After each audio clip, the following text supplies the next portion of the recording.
Good morning friend. कैसे हैं आप लोग? उम्मीद करती हूँ अच्छे होंगे और मैं भी अच्छी हूँ। तो उम्मीद है आप लोग अच्छे से पढ़ाई कर रहे होंगे।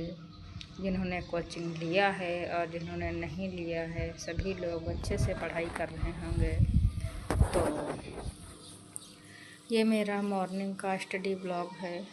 और तो देखो, कई लोगों के यही सवाल हैं कि 2 एग्ज़ामों की तैयारी करें तो कैसे, क्या हो पाएगा कि नहीं हो पाएगा। तो मैं यही कहूँगी आप लोगों से कि यदि आप चाहोगे तो हो जाएगा, यदि आप नहीं चाहते हो तो नहीं हो पाएगा। क्योंकि ऐसा क्या है जो हम लोग नहीं कर सकते हैं, ये अपने मन में ठान लीजिए तो 2 एग्ज़ाम निकल सकते हैं। बाकी यदि आप नहीं इतना 2 एग्ज़ाम के लिए वो हैं कि नहीं कर सकते, तो आप प्लीज़ 2 एग्ज़ाम की तैयारी मत करें। तो यही है, जैसे टीजीटी है और एलटी है, ये जो तो देखो इसमें क्या है कि जीआईसी जो एलटी है, तो इसमें देखो जीके एक्स्ट्रा हो जाता है। और ये जो टीजीटी है तो यूपी टीजीटी, तो इसमें जीके नहीं आता, इसमें वहीं संस्कृत है और हिंदी है। तो यही है, तो उसमें चलो बन जाता है। बाकी अब सोचो कि सीटेट की तैयारी करें या यूपी टेट की तैयारी करें, तो ये इसमें देखो कई सब्जेक्ट आ जाते हैं और कई चीज़ें होती हैं, तो सीडीपी वगैरह, तो ये सब पढ़ना पड़ता है इसके लिए।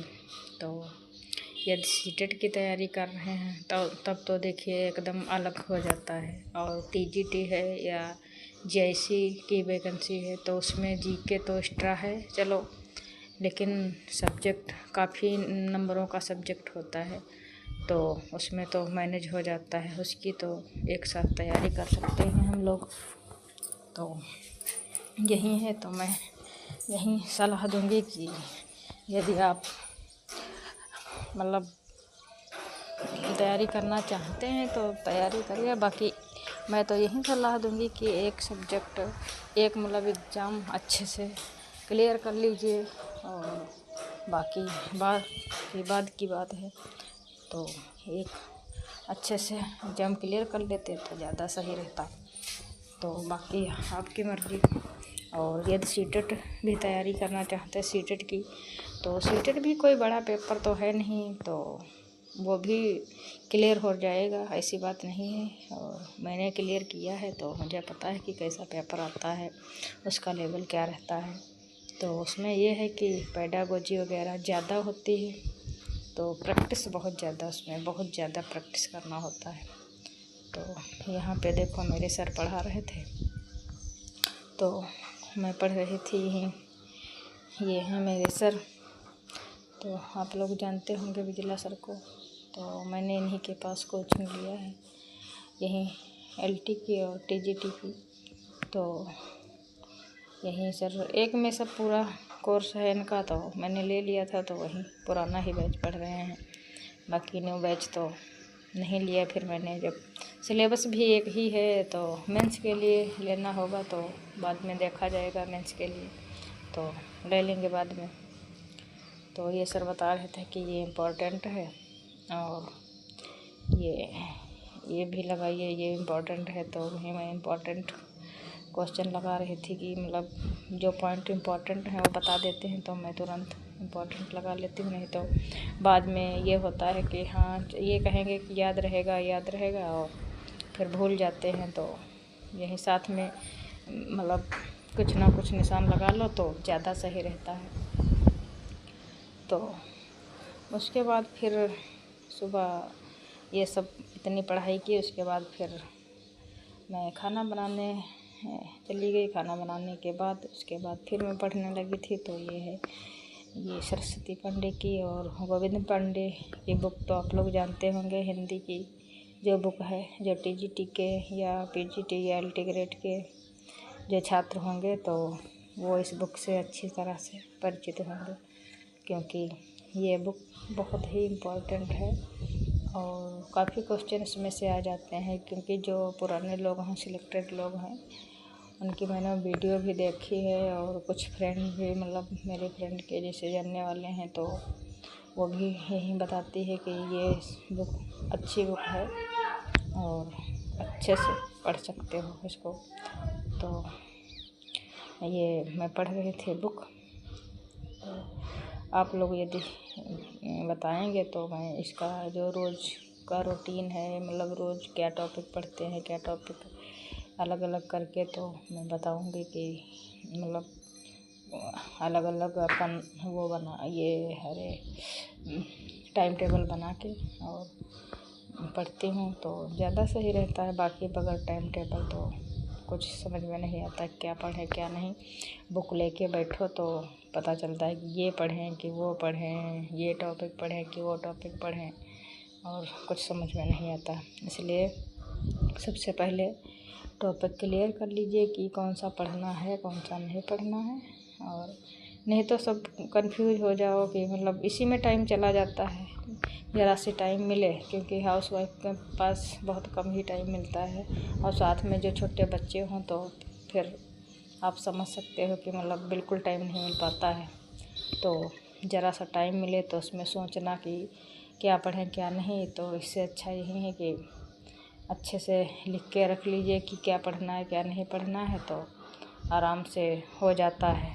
और उसके बाद फिर नोट्स मेरा था, तो ये संस्कृत का नोट्स था, तो मैं उस नोट्स को रिवाइज कर रही थी कि रिवाइज करना साथ में सही रहता है, क्योंकि साथ में रिवाइज करने से जल्दी से याद हो जाता है और ज़्यादा मतलब बोरिंग भी नहीं लगता है। और वैसे है जो ज़्यादा दिन रखे रहो नोट्स और फिर पढ़ो ना तो बहुत बोरिंग लगता है।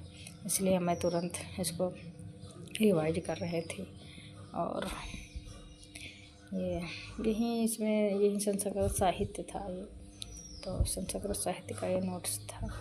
तो जो भी बाद में सर पढ़ाए हैं, पहले तो पढ़ाया था ही पुरानी बैच में, लेकिन अब दोबारा से जो पढ़ा रहे हैं हिंदी साहित्य, तो न्यू कॉपी मैंने बनाई थी, तो उसमें काफ़ी पॉइंट जो थे न्यू थे।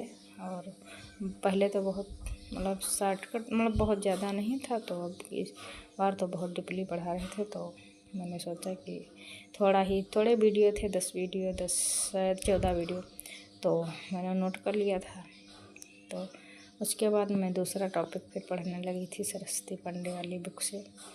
तो इसको पढ़ के, तो यही अच्छी बुक है, इसीलिए इससे ज़्यादा पढ़ रहे, इससे भी, और नोट्स भी हैं और कई बुकें हैं। और यदि बुक लिस्ट आप लोग जानना चाहते हो टीजीटी पीजीटी की, तो अच्छी बुकें जो हैं मैंने ली है, तो मैंने उसका वीडियो बनाया है, तो आप लोग उस वीडियो को देख सकते हैं। वो बुक के ऊपर ही वीडियो है, बहुत अच्छी बुक्स हैं जो मैंने ली थी। आप लोग भी लेना चाहो तो ले सकते हो।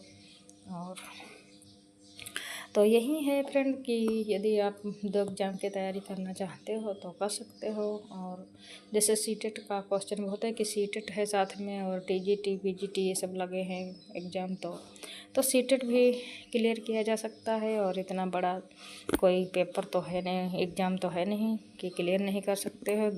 1-2 घंटे रोज़ निकालो और आराम से पेपर क्लियर हो जाएगा। इसमें पेडागोजी ज़्यादा रहती है पढ़ना, तो पेडागोजी पे थोड़ा 1-2 घंटे ध्यान दो और आराम से क्लियर हो जाएगा, कोई दिक्कत नहीं। 2 एग्ज़ाम की तैयारी कर सकते हैं आप लोग।